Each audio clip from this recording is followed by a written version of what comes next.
Selamat datang, salam sejahtera. Terima kasih karena menonton channel Nazilin Unity. Kita ucapkan sabas dan tahniah kepada Datuk Seri Anwar Ibrahim atas kehebatan beliau memerangi rasuah, mendedahkan isu-isu panas berkaitan dengan penyalahgunaan kuasa, penyelewengan kewangan dan sebagainya. Pasti pendedahan-pendedahan seperti ini membuatkan musuh-musuh politik Anwar tak nyenyak tidur, tak lena tidur dan tak kenyang makan. Manakan tidak, sejak akhir-akhir ini Anwar Ibrahim memang betul-betul mengisytiharkan perang terhadap rasuah. Hari ini dikabarkan Anwar sekali lagi mendedahkan satu pendedahan luar biasa. Beliau mengatakan masih ada pegawai minta komisen, dedah Anwar Ibrahim. Nah, ini budaya yang sudah lama berterusan diamalkan oleh orang-orang tertentu. Sudah jadi kebiasaan, akhirnya menjadi darah daging. Itu sebabnya Anwar kata rasuah perlu dihentikan bukan sekadar dari akar umbi, tetapi harus daripada jerung dan ikan-ikan paus besarnya. Jerung-jerung inilah yang harus dicantas terlebih dahulu menurut Anwar Ibrahim, dan saya setuju bahwa apabila jerung-jerung berjaya dicantas, dimatikan, maka ikan-ikan bilis yang lain juga mudah untuk ditangkap. Kalau ikan jerung pun boleh ditangkap, apakan pula bilis-bilisnya. Hari ini Anwar Ibrahim mengatakan masih ada pegawai minta komisen. Itu pendedahan Anwar Ibrahim yang memang mengejutkan kita semua. Perdana Menteri Anwar Ibrahim mengakui menerima laporan ada penjawat awam masih meminta komisen untuk sesuatu projek. Katanya, budaya lama oleh kerajaan terdahulu itu sukar dibenteras. Saudara, inilah yang selalu Anwar Ibrahim kata sebagai tata kelola pengurusan kerajaan. Budaya lama oleh kerajaan terdahulu itu sukar dibenteras. Apa budaya lama kerajaan terdahulu yang dimaksudkan oleh Anwar Ibrahim ini? Budaya itu ialah meminta komisen untuk sesuatu projek. Komisionnya itu pula bukan sedikit, bukan besar, dan yang lebih menakutkan kita, yang menyedihkan kita ialah komisen itu diminta oleh ahli-ahli politik dan parti-parti politik untuk pendanaan politik. Uang itu sepatutnya datang sampai kepada rakyat, tetapi akhirnya sampai pula kepada parti-parti politik yang tertentu. Pendedahan Anwar ini amat mengejutkan kita kerana keberanian beliau mendedahkan budaya lama oleh kerajaan terdahulu memang sukar dibenteras. Kita tak boleh nafikan masih ada budaya. Saya pun masih dengar orang-orang atau orang minta komisen di pejabat saya, pejabat menteri, pejabat pegawai-pegawai, kata beliau. Ini kerana budaya lama itu kerana budaya lama itu mahu dibersihkan mengambil masa, jadi saya minta kerjasama saudara-saudara. Jika imej itu baik, dia mudah sekali untuk dibersihkan, katanya ketika berucap sempena perjumpaan bulanan bersama warga Jabatan Perdana Menteri. Dalam perutusan Tahun Baru 2023 pada 31 Disember lalu, Anwar menegaskan beliau tidak akan bertolak ansur dengan tindakan segelintir pejabat awam mengamalkan rasuah dan salah guna kuasa. Beliau dipetik berkata, walaupun ada perubahan ke arah lebih bersih, masih ada sekelompok kecil kaki tangan kerajaan cuba mengutip habuan dan hadiah besar. Mengulas lawatan rasmi 4 hari ke China yang berakhir Sabtu lalu, Anwar berkata, beberapa syarikat yang dahulunya memilih negara jiran sebagai hub serantau, kini setuju menjadikan Malaysia sebagai hub baharunya. Tetapi katanya syarikat terbabit perlu mengutamakan pengambilan pekerja tempatan berkelayakan dan permohonan pekerja asing hanya akan diluluskan jika terbukti mereka tidak mempunyai tenaga pekerja mencukupi. Dengan syarat syarikat berkenan perlu membuktikan ada usaha mengambil anak-anak tempatan kerana ia merupakan pelaburan puluhan bilion seperti minyak dan gas farmasetikal selain geli proton. Dalam pada itu Anwar mencadangkan semua jabatan, kementerian dan agensi menganjurkan tazkirah ringkas pada waktu rehat tengah hari bagi menghayati serta mengamalkan ayat dalam Al-Quran. Saya minta JAKIM selaraskan kalau diperlukan penceramah supaya ada penceramah dan kefahaman, kata Anwar lagi. Saudara, itulah dia pendedahan Anwar Ibrahim yang paling mengejutkan kita.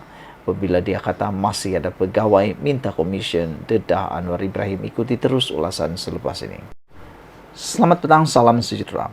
Hari ini Parlimen dikecohkan dengan insiden paling kita tak mahu terjadi di Dewan Rakyat.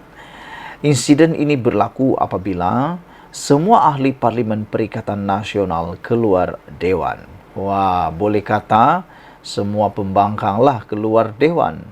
Apa yang terjadi? Apa agak-agaknya insiden yang berlaku ini menyebabkan Dewan Rakyat kecoh? Saudara-saudara sekalian, sebelum kita teruskan ulasan kali ini, sila tekan butang subscribe. Tekan butang subscribe itu percuma. Tinggalkan komen Anda. Pada pendapat saya, tindakan ahli-ahli parlimen keluar Dewan adalah satu tindakan yang tidak bertanggung jawab. Kerana apabila itu dibuat, tentulah ia memberikan satu bayangan yang tak baik kepada rakyat.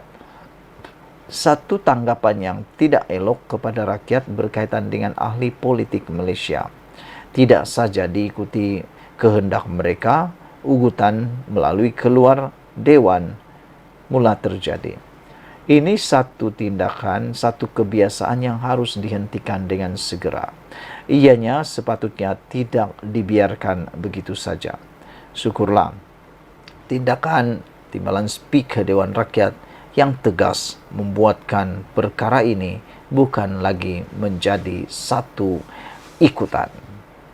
Pembukaan sesi Dewan Rakyat pagi ini kecoh hampir selepas hampir semua ahli Parlimen Perikatan Nasional PN bertindak keluar Dewan.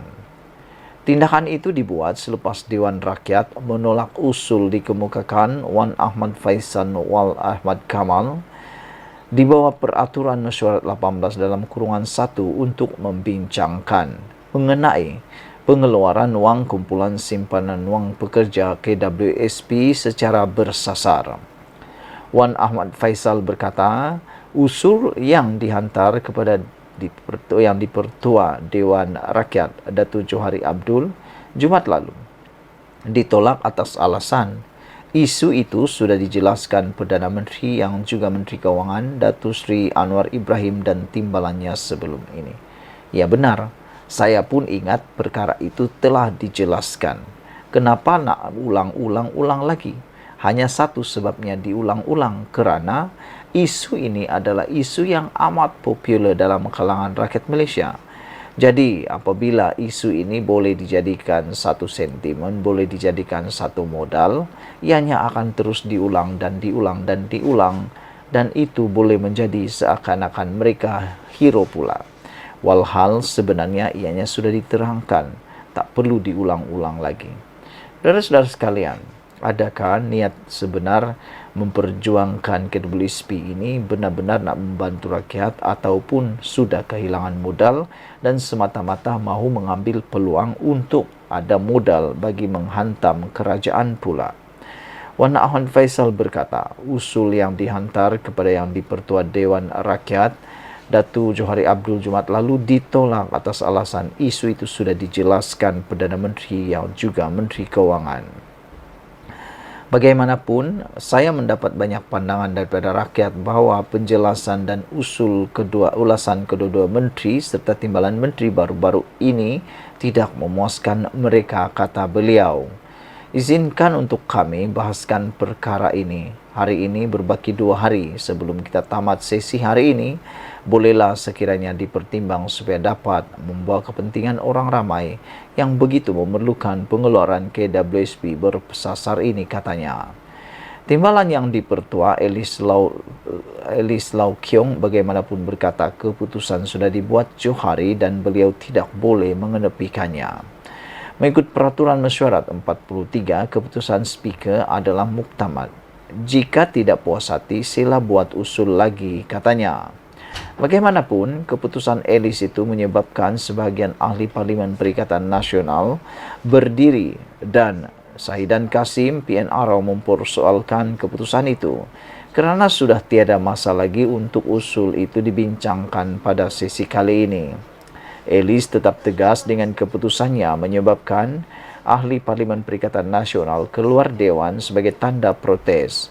Tindakan keluar Dewan itu bagaimanapun hanya berlaku selama kira-kira 15 menit selepas ahli Parlimen terbabit masuk kembali bagi mengambil bahagian dalam perbahasan rang Undang-Undang RUU Kewangan 2023.